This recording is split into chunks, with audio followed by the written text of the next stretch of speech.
अब तक आपने देखा अर्यांशी जो कि 5 सालों से कोमा में थी, अचानक होश में आ जाती है।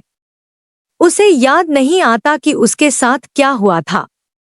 उसके परिवार वाले, खासकर उसके भाई, उससे नाराज हैं।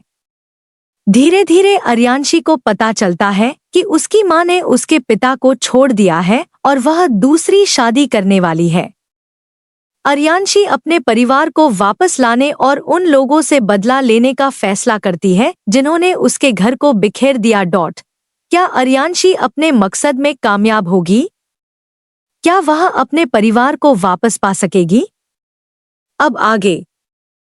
हॉस्पिटल, डॉक्टर का केबिन। मिस्टर ठाकुर और नित्या दोनों डॉक्टर की डेस्क के सामने रखी चेयर पर बैठ गए। अगस्त्य और मिहिर वही रख सोफे पर बैठ गए। डॉक्टर ने नर्स से अर्यांशी की रिपोर्ट मंगवाई जो आज सुबह की ही थी।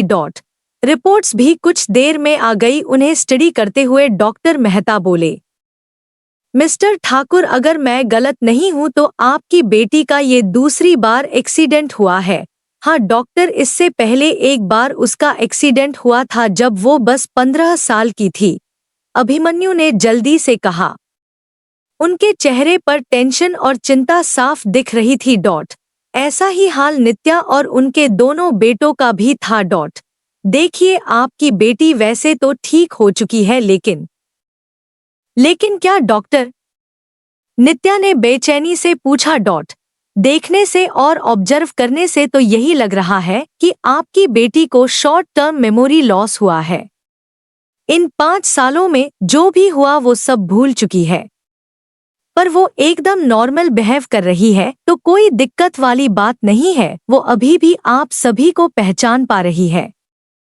डॉक्टर की बात सुनकर सब हैरान रह गए। तभी अभिमन्यु ने कहा, लेकिन उसकी याददाश्त पहले भी जा चुकी थी, जिसमें वो ये तक भूल गई थी कि हम उसके मोम डैड हैं। अब फिर से ये हुआ है, लेकिन इस बार वो बस इन 5 सालों के बातें भूली। ऐसा होता है मिस्टर ठाकुर, एक्सीडेंट में सर पर चोट लगने से अक्सर पेशेंट अपनी मेमोरी या फिर दिमागी संतुलन तक गवा बैठता है।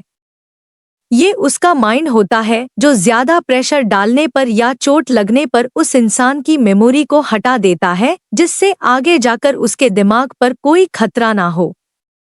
आप टेंशन ना ले, उसे जल्दी ही सब कुछ याद आ जाएगा। सबने हाँ में सर हिलाया। उसके बाद मिस्टर ठाकुर बोले, क्या मैं अपनी बेटी को घर ले जा सकता हूँ? हाँ, अब वो ठीक है, आप उन्हें ले जा सकते हैं। बस एक बात का ध्यान रखना कि उन्हें अभी अपनेपन की बहुत जरूरत है, तो कोई भी कड़वी बात उनके सामने ना आने दे जिससे कि वो अपने दिमाग पर जोर डाले, नहीं तो इससे उनका दिमाग स्ट्रेस लेने लगेगा। डॉक्टर ने उन्हें एडवाइस दी, जिस पर अभिमन्यु ने सर हिलाया और सभी के साथ केबिन से बाहर आ गया। बाहर आते ही उसने नित्या से कहा, तुम बच्चों के साथ आज घर ही चलो, आर्या को तुम्हारी जरूरत है। आप ये कैसी बातें कर रहे हैं? ये भी कोई पूछने की बात है? मेरी बेटी बीमार है तो मैं क्यों उसे छोड़कर जाने लगी? उनकी बात पर अभिमन्यु हल्का सा मुस्कुराया और उनके दोनों बेटे बस अपनी मॉम का चेहरा देख रहे थे, जो इस वक्त बहुत ज्यादा चमक रहा था, जैसे उनकी कोई मुराद पूरी हो गई हो। हाँ, हुई भी थी, उनकी बहन ठीक हो गई थी, वरना इससे पहले जब उन्होंने उसके एक्सीडेंट के बारे में सुना तो बहुत डर गए थे। वहीं डॉक्टर के केबिन की बालकनी से होते हुए एक साया अंदर आया, जिसे देखकर डॉक्टर मेहता के माथे से पसीना निकलने लगा। उन्होंने बिना कुछ कहे अर्यांशी की मेडिकल रिपोर्ट के बारे में उसे सब बता दिया और उसने होश में आने के बाद क्या क्या किया वो भी, जिसके बाद वो साया बालकनी से ही हॉस्पिटल से गायब हो गया। उसके जाने के बाद डॉक्टर मेहता ने एक राहत की सांस ली और सोचने लगे, जब पहली बार वो आदमी उनसे मिलने आया था। शहर से बाहर एक वही दूर एक बहुत ही बड़े महल जैसे विला में, जो सुनहरे रंग का था। उस महल के आसपास बहुत ही टाइट सिक्योरिटी थी। वहां काली यूनिफॉर्म पहने कमांडर तैनात थे, जिन्हें गवर्नमेंट कुछ ही स्पेशल लोगों के लिए अपॉइंट करती है, जो उनके देश के लिए बहुत ज्यादा इम्पोर्टेंट होते हैं। उसी महल के स्टडी रूम में 5 लोग बैठे हुए थे। उन्हें देखकर साफ लग रहा था कि वो किसी जरूरी मुद्दे पर बात कर रहे थे। उस रूम में कुल 5 लोग थे। तभी रूम का डोर नॉक हुआ। कमिंग। बीच के सोफे पर बैठे शख्स ने अपनी सख्त आवाज में परमिशन दी। वो अंधेरे में था, जिससे उस शख्स का चेहरा दिख नहीं रहा था, लेकिन उसके बैठने का तरीका बिल्कुल राजा जैसा था। हाथ में पहनी घड़ी जिसमें डायमंड लगे हुए थे चमक रही थी, और पैरों में पहने लेदर के शूज की चमक उसकी राहिशी को दिखा रहे थे। परमिशन मिलते ही एक आदमी जो कद में बहुत ही लंबा और उसकी बॉडी जैसे किसी रेसलर की होती है वैसी दिख रही थी।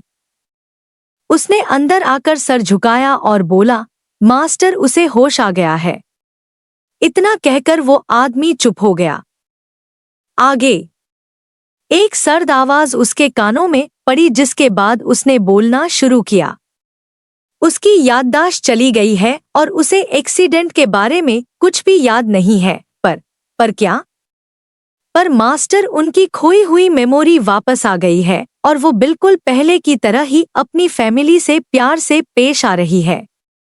लेकिन जो इन 5 सालों में हुआ वो सब वह भूल चुकी है। ठीक है, तुम जाओ।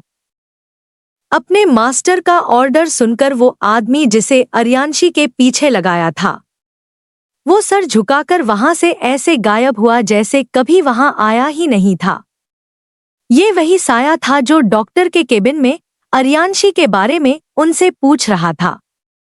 उसके जाने के बाद एक सर्द चेहरा अंधेरे से बाहर आया।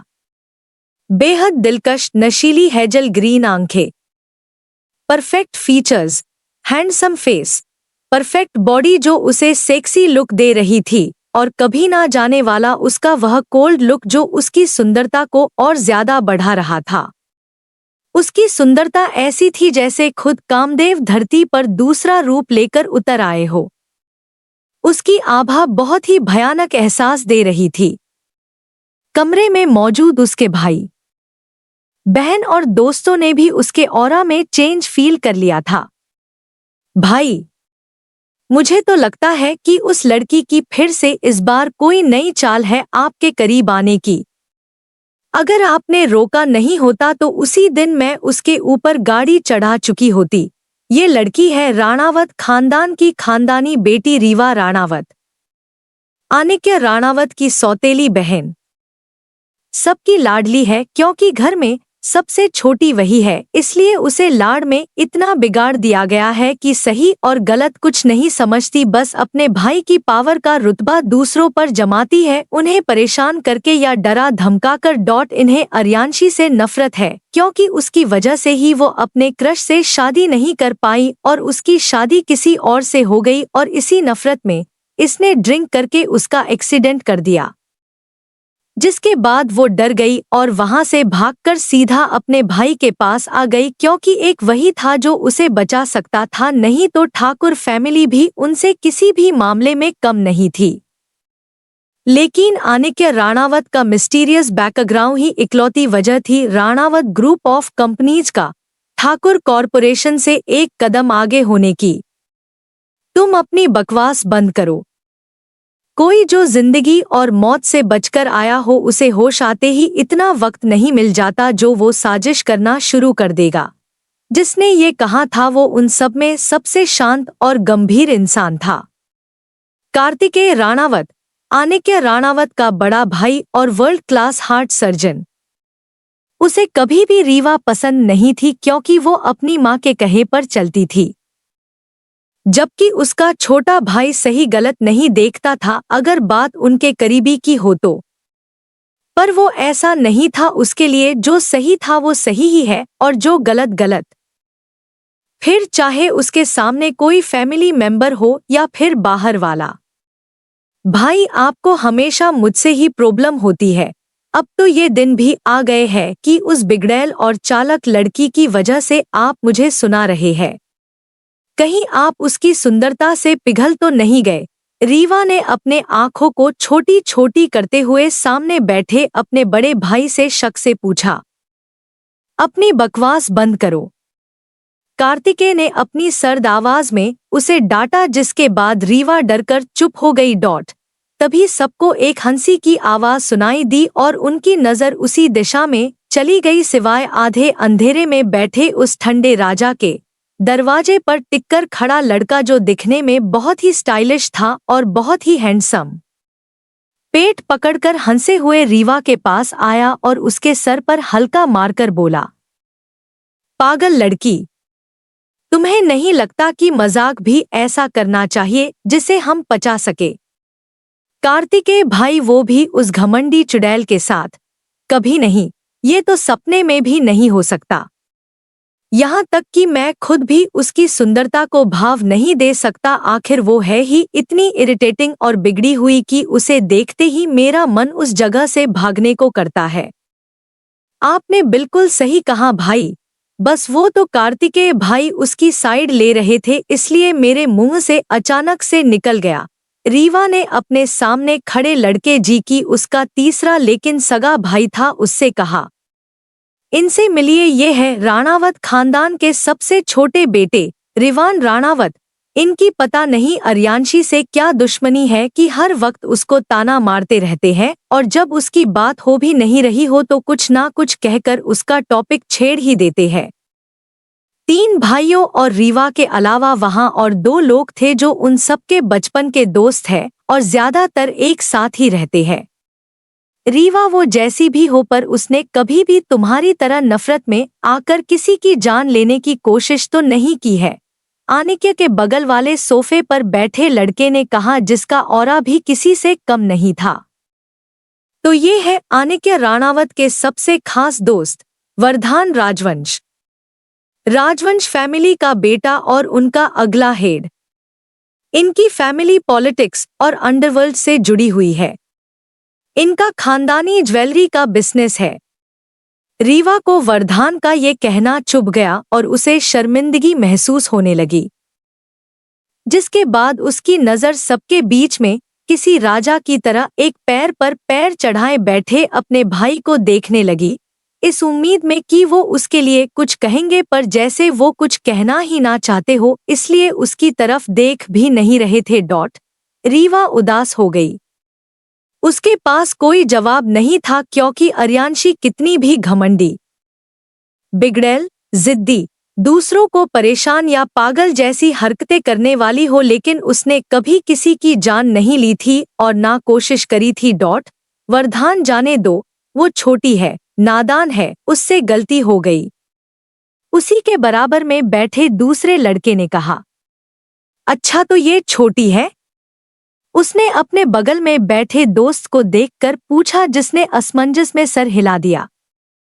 तो तुम मुझे बताओ मिस्टर ध्रुव सक्सेना, कि कौन सी छोटी लड़की रात में क्लब जाती है और ड्रिंक करती है, ऊपर से एक्सीडेंट करके बिना उसे हॉस्पिटल में पहुंचाए वहां से भाग आती है? उसके इस सवाल पर ध्रुव सक्सेना की बोलती बंद हो गई। वही रीवा को पता नहीं क्यों, लेकिन उसका ये सब बोलना बुरा लग रहा था, उसकी आंखें नम हो चुकी थी।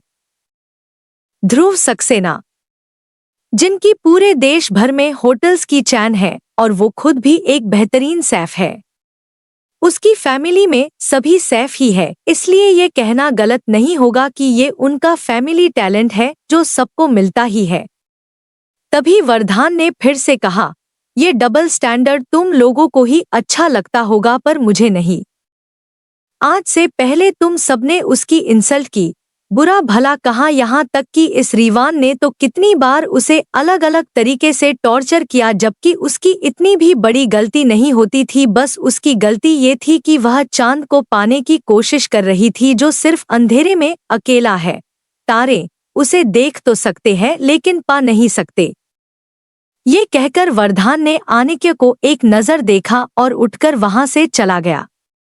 उसके जाते ही रिवान मुंह बनाकर बोला, भाई ये सच में आपके ही बेस्ट फ्रेंड है या फिर उस अर्यांशी के?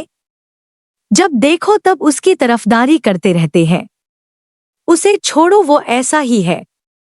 वो बस अभीर की बहन को अपनी बहन मानता है, इसलिए जब भी तुम लोग उसके बारे में उल्टा सीधा बोलते हो तो उसे सहन नहीं होता। पर ये बात भी है कि वो कभी गलत को सपोर्ट भी नहीं करता।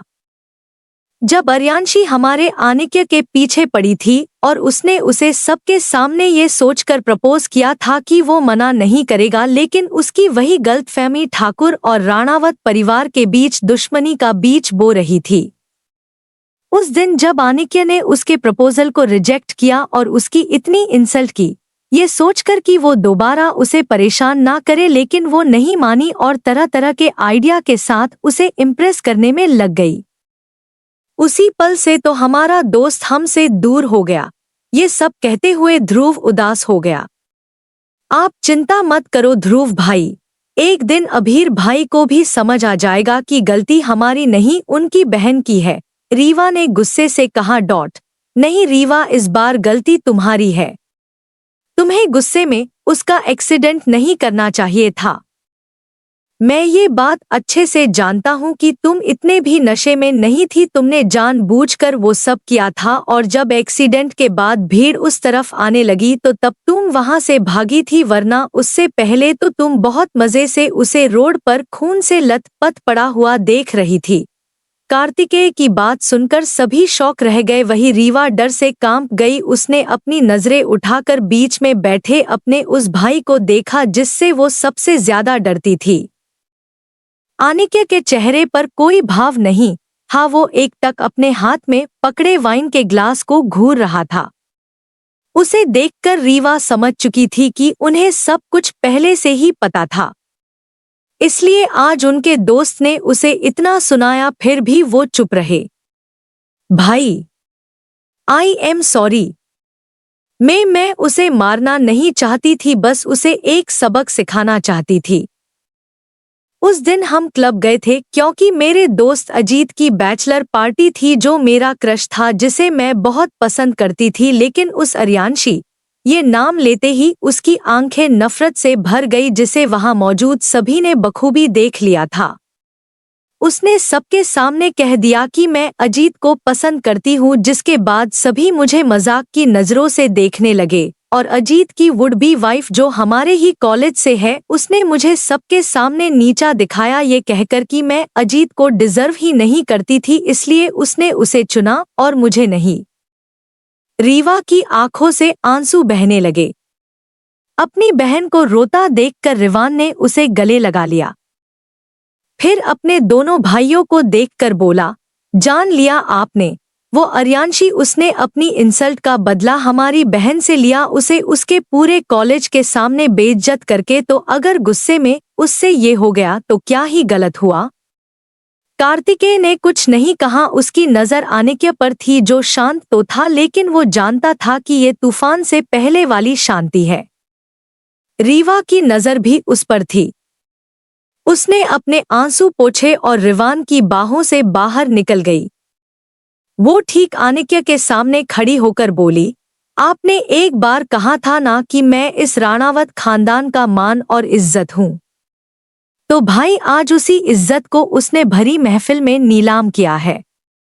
मेरे साथ साथ उसने हमारे खानदान का सर भी झुका दिया है। सब कह रहे हैं कि देखो इतने बड़े घर की लड़की है, फिर भी इसे ना चुनकर उस लड़के ने किसी और को अपने लिए पसंद किया है। आप ही बताइए, ऐसे में मुझे गुस्सा नहीं आता तो क्या आता।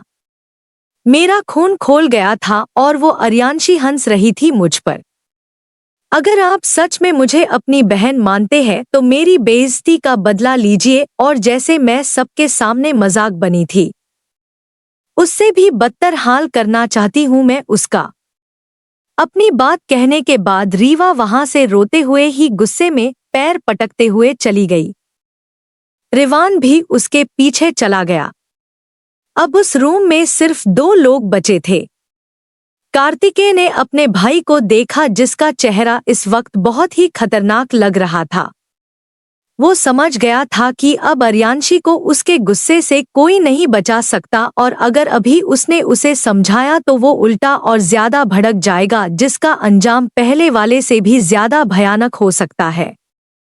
वही स्टडी रूम से बाहर आते हुए रीवा ने अपने आंसुओं को एक इविल स्माइल के साथ साफ किया और मुस्कुराते हुए बोली, अब देखो अर्यांशी, मेरा क्रूर भाई तुम्हारा क्या हाल करता है। बहुत चाहती हो ना उसे, अब मैं ऐसा कुछ करूंगी कि तुम्हारा प्यार तुम्हारी आंखों के समाने ही किसी और का हो जाएगा। हाँ हाँ हाँ, रीवा राणावत से पंगा लिया था ना, देखो कैसे हॉस्पिटल पहुंचा दिया। फिर उदास होकर, लेकिन तुम फिर बच गई। उसने एकदम से अपने मुंह पर हाथ रख लिया और हंसकर बोली, नहीं ये राज तुझे ऐसे खुलेआम नहीं बोलना चाहिए रीवा, दीवारों के भी कान होते हैं। खुद से ही बातें करते हुए वो किसी शातिर लोमड़ी की तरह हंसी जा रही थी। तभी पीछे से किसी ने उसके कंधे पर हाथ रख दिया। रीवा डर गई और वो सांस लेना तक भूल गई, जिससे उसे घबराहट होने लगी। कहीं किसी ने मेरी बातें तो नहीं सुन ली, उसने मन में डरते हुए सोचा। To be continued. क्या रीवा जो चाहती है हो जाएगा? आनिक्य राणावत कैसे बदला लेगा अर्यांशी से? क्या कार्तिकेय अपने भाई को गलत करने से रोक पाएगा? अगर आपको हमारे वीडियो पसंद आ रहे हैं और आप हमारे और भी एपिसोड देखना चाहते हैं, तो कृपया हमारे YouTube चैनल को सब्सक्राइब करें। सब्सक्राइब करने से आपको हमारे सभी नए वीडियो के नोटिफिकेशन मिलते रहेंगे और आप हमारे साथ जुड़े रहेंगे। धन्यवाद।